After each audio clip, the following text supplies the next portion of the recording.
Court का ने सुनवाई करते हुए सर मामले की लोअर कोर्ट को डायरेक्ट किया है कि ये मथुरा में जो मस्जिद है उसका सर्वे किया जाए, वीडियोग्राफी करवाई जाए, उसके लिए स्पेशल कमिश्नर नियुक्त किया जाए, जैसे ज्ञान वापी में हुआ वैसा ही मथुरा में होने में कोर्ट की तरफ से आदेश जारी हुआ है। इसको कैसे देखते हैं?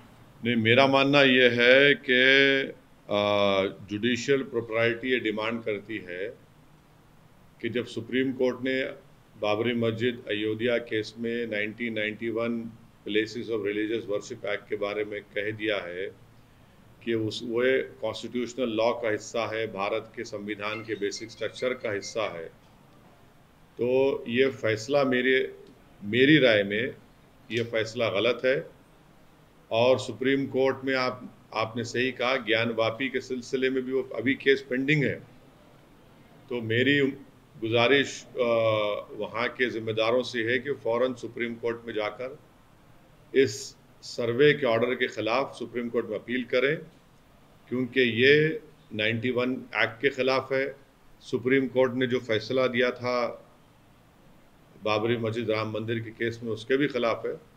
और जुडिशियल प्रोप्राइटी डिमांड करती है कि सुप्रीम कोर्ट ने उस केस में ये कहा था बाबरी मस्जिद के राम मंदिर केस में कि कंट्रोवर्सी इरप्ट होंगे। अब आप इस सर्वे के ज़रिए एविडेंस को क्रिएट करना चाह रहे हैं, तो मेरी राय यह है कि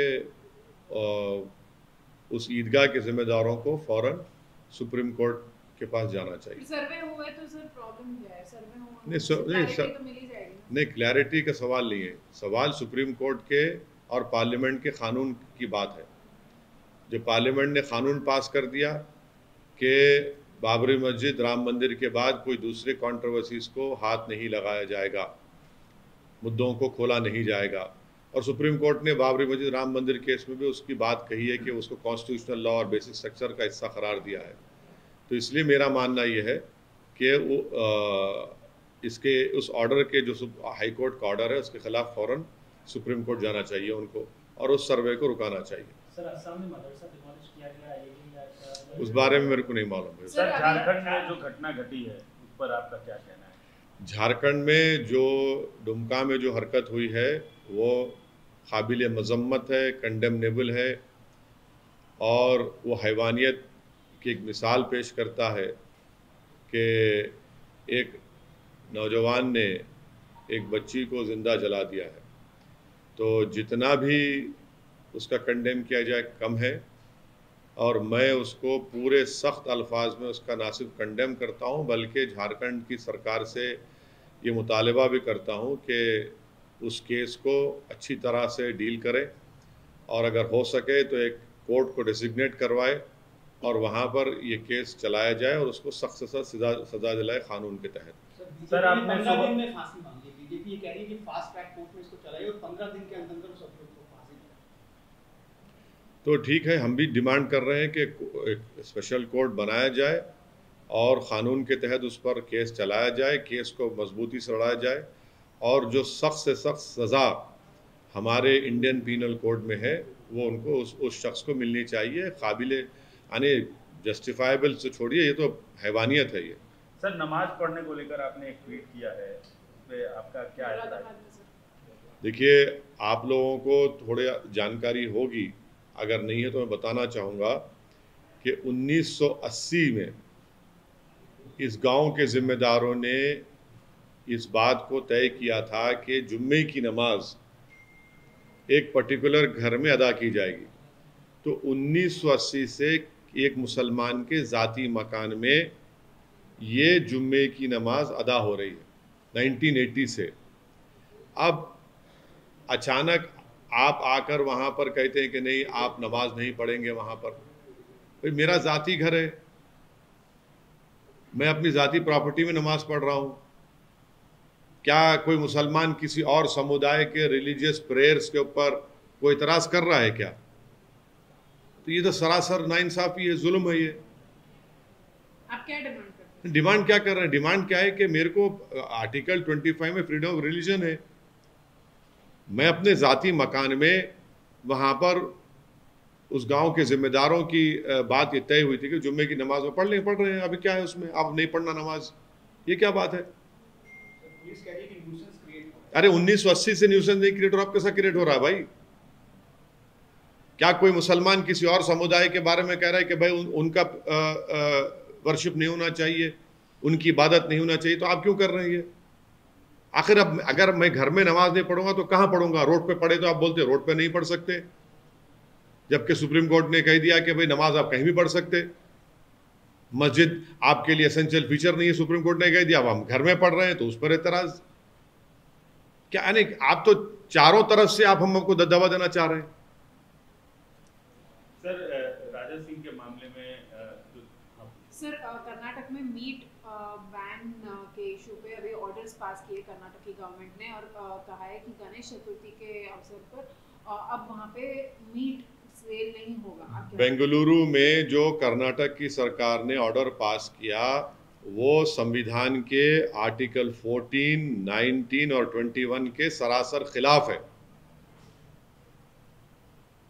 भाई मेरा right to occupation, right to livelihood, right to life और प्राइवेसी, सुप्रीम कोर्ट ने तो यही कहा था ना कि मैं क्या खाऊंगा, क्या नहीं खाऊंगा, क्या पहनूंगा, वो आपका इख्तियार ही नहीं है वो। तो भाजपा की सरकार कर्नाटका में सुप्रीम कोर्ट के जजमेंट के खिलाफ ये फैसला ले रही है। संविधान के आर्टिकल 14, 19 और 21 के खिलाफ उन्होंने ये फैसला लिया। और कर्नाटका में 80% लोग गोश्त खाते हैं। केंटकी फ्राइड में चिकन मिलेगा, मैकडॉनल्ड में बर्गर मिलेगा, होटल में गोश्त मिलेगा, मगर वो जो गरीब अपनी छोटी दुकान खोलकर कारोबार करके अपना पेट काटता है, वो जो छोटे गरीब लोग जो प्रोटीन हासिल करने के लिए अपना गोश्त खाते हैं, आप उनको सजा दे रहे हैं। ये दौलतमंदों की सरकार है ये, और आप तो संविधान के खिलाफ है। 80% लोग गोश्त खाते हैं और सब जानते हैं कि यानी वो एक बेहतरीन न्यूट्रिएंट है गोश्त। चिकन की दुकान बंद रहेगी, गोश्त की दुकान बंद रहेगी, क्या है ये?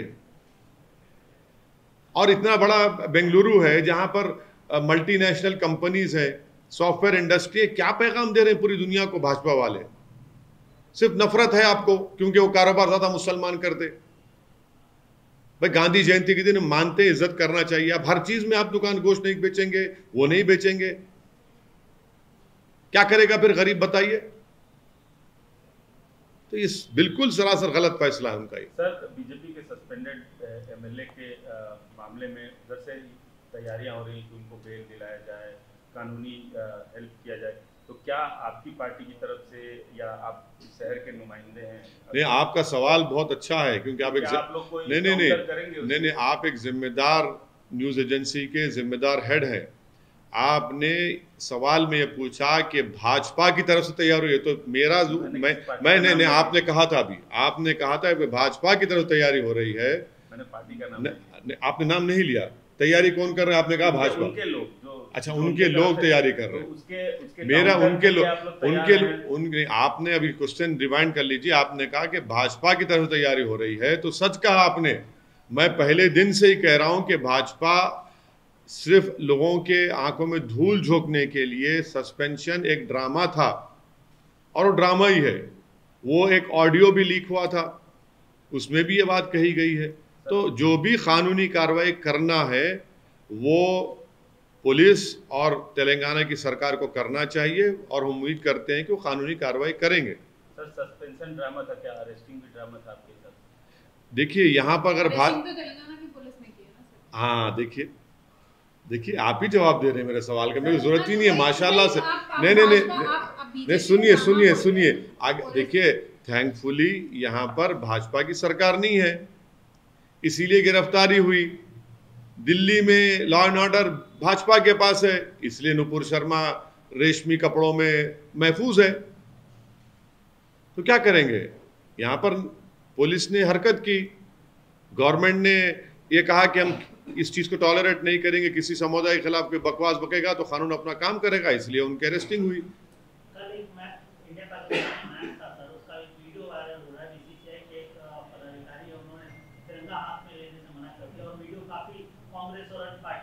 किसका वीडियो में कौन है? आप बोल क्यों नहीं रहे, डर क्यों रहे हैं आप? अरे हमसे सवाल कर रहे हैं आप, वीडियो में कौन है? कौन है वीडियो में? वो बोल तो दीजिए ताकि हम तबसरा करें। बीसीसीआई के अध्यक्ष हैं। क्या नाम है उनका? जय शाह ने ऐसा लग रहा है, और कांग्रेस के लोग ये बोल रहे हैं कि उन्होंने तिरंगा लेने से आपने मना कर दिया। तो मेरा मानना यह है कि सिर्फ तिरंगा उठाने से किसी की मोहब्बत भारत के लिए वो प्रूव नहीं करता। तिरंगा उठाने से ही क्या मोहब्बत प्रूव होगी? आप लोगों को मालूम होना चाहिए कि 1945 में या एक कांग्रेस का सेशन हुआ था जिसमें राष्ट्रपिता महात्मा गांधी जब वंदे मातरम पढ़ा जा रहा था तो महात्मा गांधी नहीं उठे, नहीं खड़े हुए। बाद में खैर वंदे मातरम हमारे नेशनल सॉन्ग बना, उस वक्त गांधी जी नहीं उठे। उन्होंने कहा कि ये यूरोप से इसको खड़े होना, यूरोप से लाया गया, इसको वहां से लिया गया है। तो इस बात को हम तमाम को समझने की जरूरत है कि भारत से मोहब्बत के जो मज़ाहिरे हैं वो कई किस्म के हो सकते हैं। अगर आप बोलेंगे नहीं एक ही किस्म से ही आप मज़ाहिरे करेंगे, आप हरकत करेंगे, तभी आपको हम इस सरजमीन से मोहब्बत करने वाला मानेंगे, मैं इस बात को नहीं मानता हूँ। सर ये कांग्रेस का विरोध है या जय शाह का समर्थन? मैं अपनी बात कर रहा हूँ, ना मैं किसी पार्टी की ना किसी एक शख्स की बात कर रहा हूँ। मैं ये कह रहा हूँ कि हमारे जो लोग, चाहे वो स्पोर्ट्स हो या साइंटिस्ट हो, आसमान में हमारे सैटेलाइट भिजा रहे हैं, क्या वो झंडा लहराते हैं?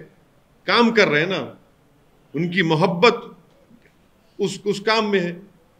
अब हमारी टीम के खिलाड़ी बेहतरीन मुजाहरा किए, कल बेहतरीन टीम जीत गई, तो क्या वो लॉयल्टी का टेस्ट ये होगा कि सब तरफ झंडे उठाएं? क्या वो लॉयल नहीं है? क्या उनके दिल में भारत से मोहब्बत नहीं है? ऐसे मैचेस और होने चाहिए सर इंडिया पाकिस्तान के बीच में। हाँ, इंडिया पाकिस्तान के बीच में और मैचेस होने चाहिए। हम तो बोलते रहे हैं कि आतंकवाद और क्रिकेट साथ में नहीं चल सकता। तो फिर आप ये सवाल बीजेपी से पूछिए, आप ये सवाल प्रधानमंत्री से, उनकी सरकार से पूछिए। जब क्रिकेट और आतंकवाद एक साथ नहीं चल सकता है और फिर चीन हमारी इन कोशिशों को नाकाम बना रहा है सिक्योरिटी काउंसिल में कि जो टेररिस्ट 26/11 में इन्वॉल्व थे उनको हम सैंक्शन करना चाह रहे, जो पाकिस्तानी है, तो चीन उसको अलाउ नहीं कर रहा है। उसके बावजूद भी हम क्रिकेट मैच खेल रहे हैं। हम सीज़फायर एग्रीमेंट साइन करते हैं पाकिस्तान से, आज भी टेररिस्ट निकल कर आते हैं कश्मीर में, जम्मू में, ड्रोन से हथियार आते हैं पंजाब में, फिर भी हम क्रिकेट मैच खेल रहे हैं। तो सरकार को बताए कि पॉलिसी, फॉरेन पॉलिसी क्या है आपकी? क्या पाकिस्तान से मुकम्मल डिप्लोमेटिक रिलेशनशिप पूरा कायम कर लेंगे? क्या है, मैंने किस राह पे लेके जाना चाह रहे हैं, बता दीजिए आप। No, this is a question which the Narendra Modi-led government should answer to the nation, because it is they who have said that terrorism and cricket cannot go along. If that be the case, then what is the present status? It is a fact that through drones, arms are being sent. It is a fact that we have signed a ceasefire agreement with Pakistan, but despite that, terrorists are still coming. Despite that, we are seeing visuals of how terrorists are also being killed or annihilated by our security forces. We are still seeing that in the valley, Pandits are being assassinated, are being killed. We are still seeing that our security forces are being killed. So we want to know. Let the Modi government throw some clarity on this. Sir हाल ही में Assam government ने एक standard operation procedure निकाला है जिसमें उनका ये कहना है कि जो भी बाहर से खास तौर पर इमाम आएंगे उनको रजिस्टर कराना पड़ेगा पुलिस स्टेशन में जाके, उनकी सारी बाहर से मतलब कहाँ से? बाहर राज्यों से, भारत में। हाँ, बाहर राज्यों से जो भी इमाम वहाँ पहुँचेंगे खास तौर पर उनको पुलिस स्टेशन में जाके अपना रजिस्ट्रेशन कराना पड़ेगा, आइडेंटिटी करनी पड़ेगी, और ये वहाँ के मदद से मस्जिद कमेटी की जिम्मेदारी होगी कि इस बात की सूचना पुलिस को पाए। उसको आप कैसे? उसका क्या कानूनी पहलू है? कुछ है ही नहीं। क्यों रजिस्टर करेंगे भाई? वो भारत का नागरिक है, वो इंडियन नेशनल है वो। हाँ, अगर कोई ऐसे नॉर्थ ईस्ट के इलाकों में जा रहा है जहां पर मुझे जाने के लिए वीज़ा की ज़रूरत पड़ती है, या मुझे कुछ क्या बोलना चाहिए, वीज़ा नहीं बल्कि जो परमिशन लेटर होना पड़ता है लक्षद्वीप जाने के लिए और दूसरे वो अलग बात है। अगर कोई भारत का नागरिक जा रहा है, वो एक इस्लामिक स्कॉलर है, उसको रजिस्टर क्यों कराना पड़ेगा? क्या भारत में फ्री मूवमेंट की रोकथाम लगा रहे हैं क्या वहाँ के मुख्यमंत्री वहाँ पर? और वो कौन होते हैं किसी पर शक करने वाले? वो क्या भूल गए कि भारत की जंग आज़ादी में कौन थे? मौलाना महमूदुल हसन, हुसैन अहमद मदनी, उबैदुल्ला सिंधी, कौन थे लोग? इतने बड़े आलिम दीन ने भारत को अपनी जानें, अपनी जेलों में रह रहकर, माल्टा की जेलों में रहकर भारत को आज़ादी दिलवाई, और हम 75 साल का आज़ादी का जश्न मना रहे हैं। और अब उसी आलिम दीन को, उसी स्कॉलर को आप कह रहे हैं कि तुमको अगर आसाम आए रजिस्टर करना पड़ेगा। क्या हम खराज अक़ीदत पेश कर रहे हैं जो 75 साल की आज़ादी मना रहे हैं? हम क्या पैगाम दे रहे हैं उन मुजाहिदीन आज़ादी को जिसमें आलिम दीन थे, जिन्होंने अंग्रेज़ों के खिलाफ जिहाद का फतवा दिया कि भाई अगर आप इस प्रदेश में आएंगे तो रजिस्टर करना पड़ेगा। सरकार का तर्क ये है कि बाहर से आने वाले लोग आतंक हैं। कौन से बाहर के लोग? क्या? अरे भाई अब ये बताइए, जितने वहां पर जो मिलिटेंट ऑर्गेनाइजेशन है, क्यों बाहर के लोकल हैं वो, जिन पर सरकार ने उन पर पाबंदी आयत लगा दी, जो बांग्लादेश में बैठे हुए हैं? उल्फा कहाँ की है? वो टेररिस्ट ऑर्गेनाइजेशन है, आपने पाबंदी लगा दी, मगर ये तो नॉर्मल ह्यूमन बीइंग है, इसका कोई ताल्लुक ही नहीं है। कोई ऑर्गेनाइजेशन को अगर आप बैन कर रहे हैं तो समझ सकते बात को। कोई इस्लामिक स्कॉलर है, कोई मौलाना है, कोई आलिम दीन है, कोई मुहद्दिस है, कोई मुफ्ती है, बाहर से आएगा तो क्या उसका वो करेंगे क्या? गलत है ये बिल्कुल। मदरसों पे आरोप लग रहे हैं क्या मदरसों पे आरोप? ये तो झूठा आरोप है, झूठा आरोप है। आप पूरे मदरसों को बदनाम कर देंगे क्या? कितने मदरसों को बदनाम करेंगे आप?